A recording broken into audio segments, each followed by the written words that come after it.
श्री स्वामी समर्थ. मी आज तुम्हाला दाखवणार आहे आलू पालक पराठा. मी काय केले, पालक स्वच्छ धुवून बारीक कट करून घेतला आणि त्याच्यामध्ये 5-6 लसणाच्या पाकळ्या आणि जिरं टाकलं आणि मिक्सरला वाटून घेतलं आहे. आणि इथं काय केलं, आपल्याला जेवढं पराठ्याला पीठ पाहिजे तेवढं पीठ घेतलं आणि 1 चमचा ज्वारीचं पीठ आणि 1 चमचा डाळीचं पीठ टाकलं आहे आणि तीळ आणि ओवा टाकला आहे ह्याच्यामध्ये. आणि हळद, धनेजिरे पावडर, लाल मिरची पावडर, तुमच्या आवडीनुसार तुम्ही मसाले टाकू शकता. आणि त्यांच्याकडं कसं मुलगी होती छोटी, तर त्यांनी चटणी कमीच टाकायला लावलेली मला. आणि मीठ टाकून घ्यायचं आणि किसलेला बटाटा 2 बटाटे किसून त्याच्यामध्ये टाकायचे. असे मऊ लुसलुशीत पराठे होतात. हे नक्की करून बघा. आपल्याला प्रवासाला जायचं हे असलं तरी पण आपण सोबत नेऊ शकतो. आणि जे पालक मिक्सरला वाटून घेतली होती ना, ती टाकली आणि त्यांनी लगेच पिठाचा गोळा मळून घेतला आणि 10 मिनटं झाकून ठेवला. मग मी काय केलं, इकडं टमाट्याची हे मेथी टमाटा करायचा होता त्यांना. त्या मेथी आंबा म्हणत होत्या, पण आपल्याकडे आंबा नव्हता त्यामुळे मेथी टमाटा आपण म्हणू शकतो. टमाट्यातलं बी काढून घ्यायचं म्हणजे ते पाणी सोडत नाही आहे. आणि एकदम बारीक टमाटा कापून घेतला.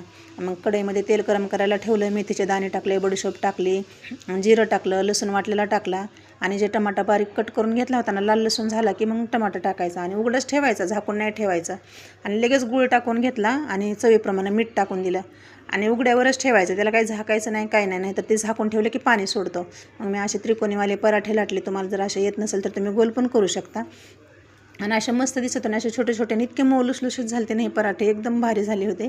त्यांची छोटी मुलगी लगेच म्हणते, जयश्री काकू लय छान झाला बघा पराठा. असा तुम्ही अशा पद्धतीचे करून बघा. प्रवासाला न्यायला बी, आपल्याला घरी खायला बी. असं काय प्रवासाला नेतानाच करावं म्हणून असं नाही, आपल्याला घरी पण खायला, लेकरांना हेल्दी पण येते.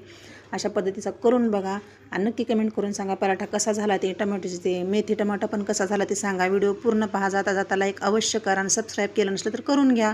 धन्यवाद.